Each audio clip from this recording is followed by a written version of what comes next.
how does it feel to do Tim Ferriss podcast, Joe Rogan podcast, and get thousands of followers listening to your podcast, reading your book, etc.? Do you worry that some of your fans place you on a pedestal and engage in hero worship? Yeah, so this is a question that I was actually not going to do because I was a little bit uncomfortable with it. And then I was like, okay, why are you uncomfortable with it? It's not that big of a deal. Although I will say, like, it does make me feel uncomfortable to think of people thinking of me in a heroic way or whatever. That does feel strange to me. As far as being on Rogan and Ferriss and Sam Harris and doing some of these podcasts, it's, it was really cool. It's definitely, meeting people all the time as I travel and meeting people that have read our book and have gotten a lot out of it, and that feels very rewarding. It feels very rewarding. It feels great when someone says, hey, I use this chapter, or hey, your book. I mean, people are saying that, hey, your book changed my life. And I take that with a grain of salt, but it feels good. It feels positive. I like that. I want to help people. And so that feels good. But as far as, it's not that, like my social media presence, which I had zero before, and now I have it, and it's not really that big of a deal because it's just me.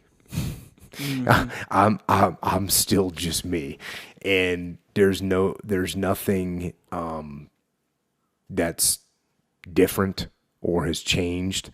And when we talk about doing this podcast, we don't talk about how we should act or how I should act to get more people to listen to it.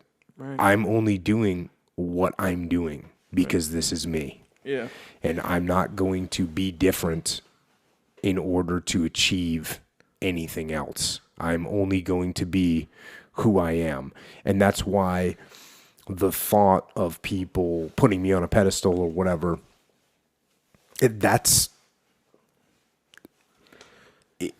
I know that I'm just a person. And I think that it might be how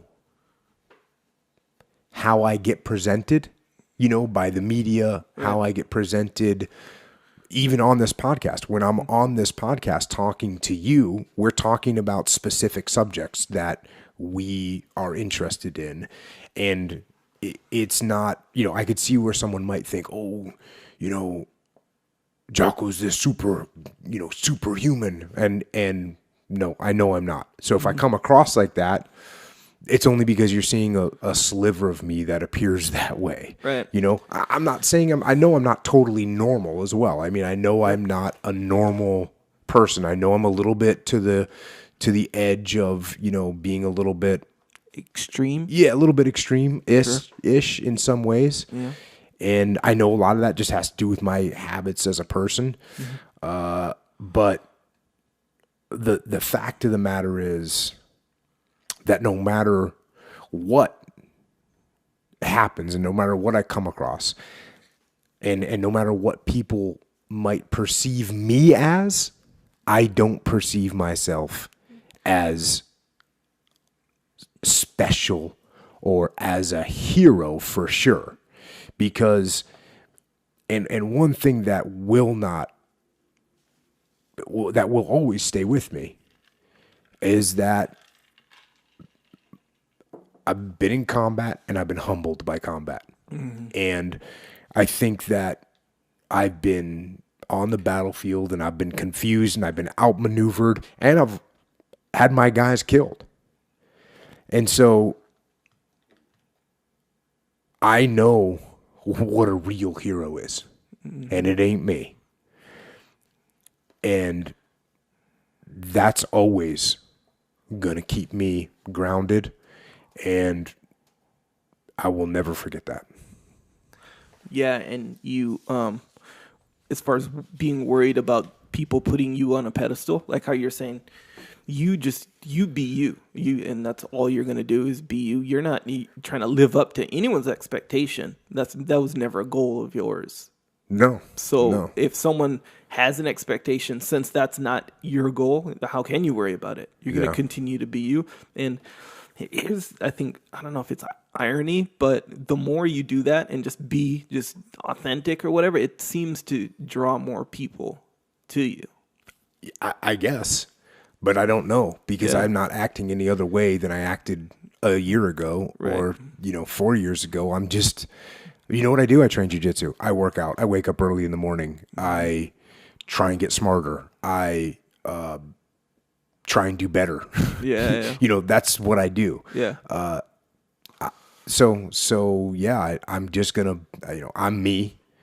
And I'll tell you, this is interesting, is that people that I interact with now, I enjoy it and I get something out of it. I'm taking away, they're giving me as much inspiration as I'm giving them. Yeah. There's one girl on Twitter, and I don't want to say her name because it's I don't know how, I don't like to disrupt people's privacy. She's on Twitter, but she's clearly a little bit of an older lady. She's a cancer survivor. When I say older, she's at least in her 60s. And she put a picture on the internet the other day on Twitter of her at the gym, and she's got, like a kettlebell, a medicine ball, and an oxygen tank. In the game. Cause she's in there working out. Yeah. And she's, I got to bring my oxygen tank because of, I don't know specifically why, but hey man, if she can bring an oxygen tank to the gym and get after it at, age 65 or 70, that's inspiring. And I can get up and get after it and do my piece just at least just as well as she could. And so I think that's what's been interesting about this, is seeing other people that are fired up. And that's another thing that kind of happened early on in this journey for me.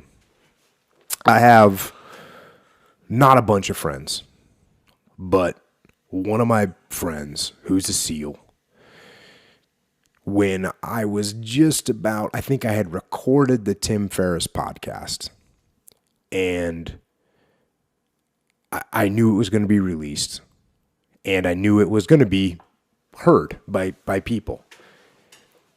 And when I got back, I texted my friend, and I said, hey, I did this podcast, and it's going to be released, and I'm going to be one of them. And what I meant by that was one of these guys that sold out, for lack of a better word. Right. And I'm out there, I'm a Navy SEAL and I'm the biggest, baddest guy, because there's plenty of those guys out there. Yeah. And now I'm going to be one of those guys. And so I said, I'm going to be one of them now. Sorry. And he wrote me back and he said, that's awesome. And we got so many guys running around saying all kinds of stuff. You should be out there representing. Yeah. You should be. And he went on to say something even more powerful. And he said, you know what? There's a lot of people in this world that need a role model, that need a dad. I needed a dad. I needed a father figure. And that's what you were for me. Dang. Yeah. And for you to go out there and be out there in the world and be that role model for other people, it's awesome, and you should do it. And I love the fact that you're doing it. Yeah. And when he wrote that to me, it kind of changed my attitude. Yeah. Because I did look at the role models that people look at. And I said to myself, and again, I think part of what might make me a good role model is that I don't think I'm a good role model because I'm still trying to get better, and I've done all kinds of stupid stuff. We need to have a dozen podcasts on the stupid things I've done in my life and talk about the mistakes I've made growing up and all the that's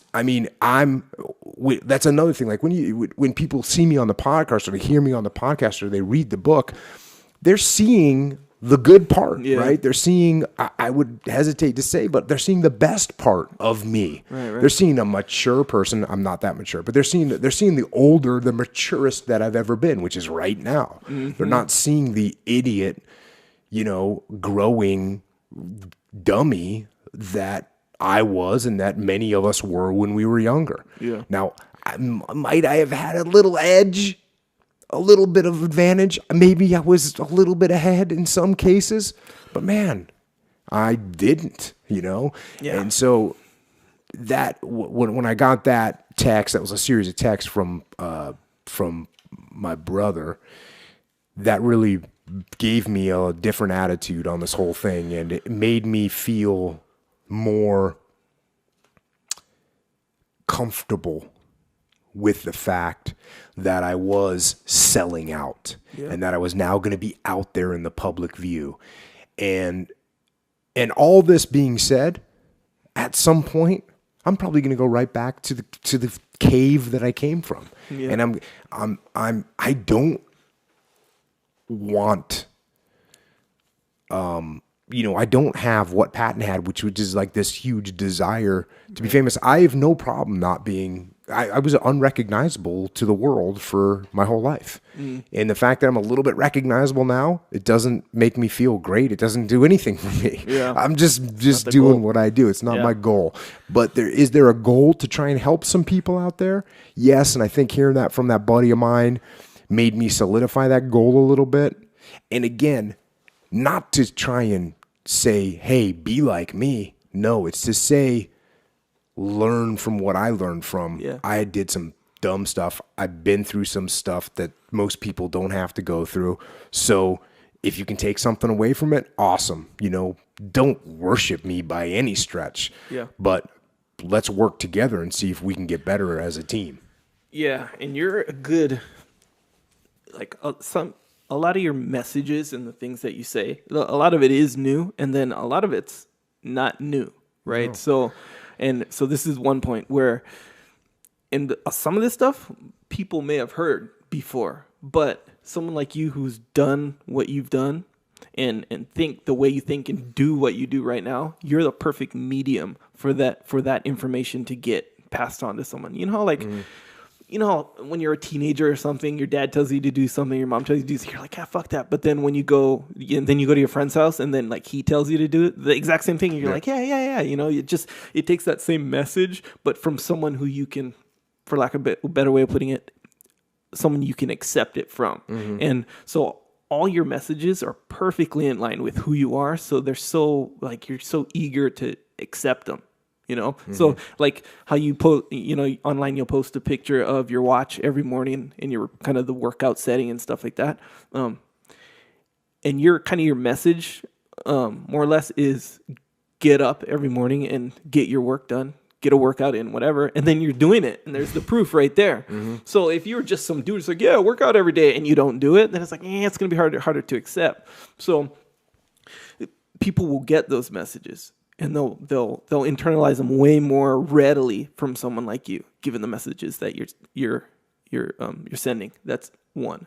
Two, the whole broadcasting yourself thing is totally understandable for someone like you, and that it's good that you kind of got turned on to the notion that it's more, you have really good messages and good content that will improve people in their life, whether it be older people, younger people, girls, guys, everything.